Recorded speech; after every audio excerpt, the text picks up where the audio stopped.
Sigurado ako, lagi mo tong naririnig. So, nilindol na naman ang Mindanao. Magnitude 6 ang lakas. Magnitude 7.2 na lindol. Ang magnitude 5.8 na pagyanig kanina madaling araw. Nasa magnitude 7.8 ang pinakamalakas na lindol na pwedeng tumama sa bansa.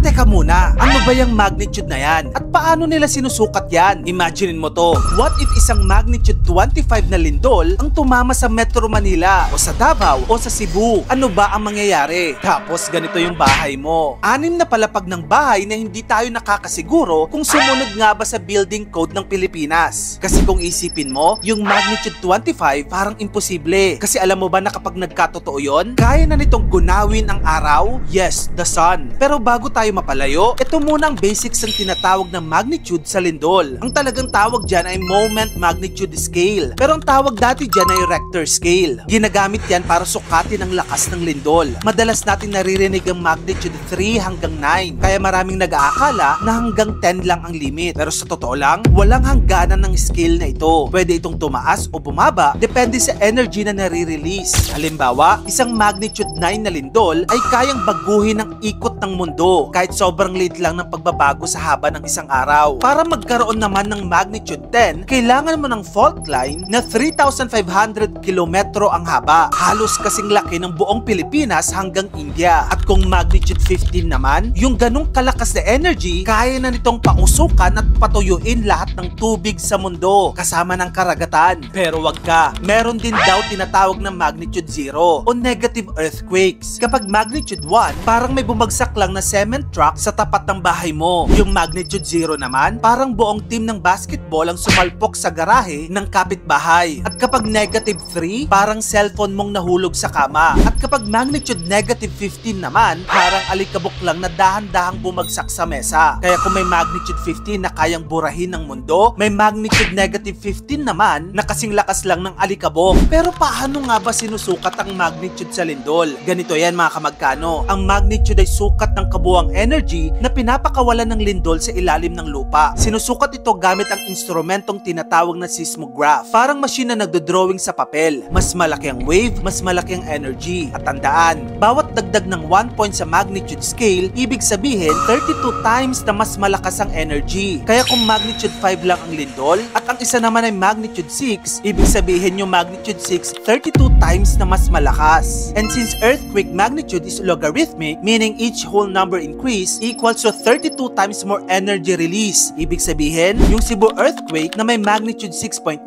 halos 26,000 plus na mas malakas yan kaysa sa isang magnitude 4 na lindol. Okay, para lalo mo pang mas ma-imagine, gaano kalakas ang iba't ibang magnitude. Base sa sinabi ng PHIVOLCS, ang magnitude 4 to 4.9 mararamdaman pero bihirang makasira. Yung magnitude 5 to 5.9 naman, pwedeng mag-crack na ang mga pader, lalo na kung substandard ito. Yung magnitude 6 to 6.9 naman, pwede nang gumuho ang mahihinang gusali. Yung magnitude 7 pataas, nako, malawakang pinsala na yan. Parang yung nangyari sa Davao na 7.4 ang magnitude, naramdaman hanggang Caraga at Cotabato. At kapag shallow ang depth ng epicenter, mas ramdam ang pagyanig. So yun na nga mga kamagkano, kapag nakita kayo ng post na magnitude 7.4, wag lang kayong matakot. Dapat intindihin din natin. Ibig sabihin, libo-libong toneladang energy ang binatawan ng lupa sa ilang segundo lang. Pero higit sa lahat, paalala ito kung gaano kahalaga ang kahandaan. Hindi natin mapipigilan ang lindol, pero pwede tayong maging handa, maging disiplinado at maging matatag. Kasi sa Pilipinas, kapag gumalaw ang lupa, dapat handa rin gumalaw ang bayan. Kung gusto mo pa na mag-get pang awareness contents, dito lang yun sa channel ko, kaya mag-follow ka na. Mag-subscribe ka na rin sa aking bagong YouTube channel. Yun lang,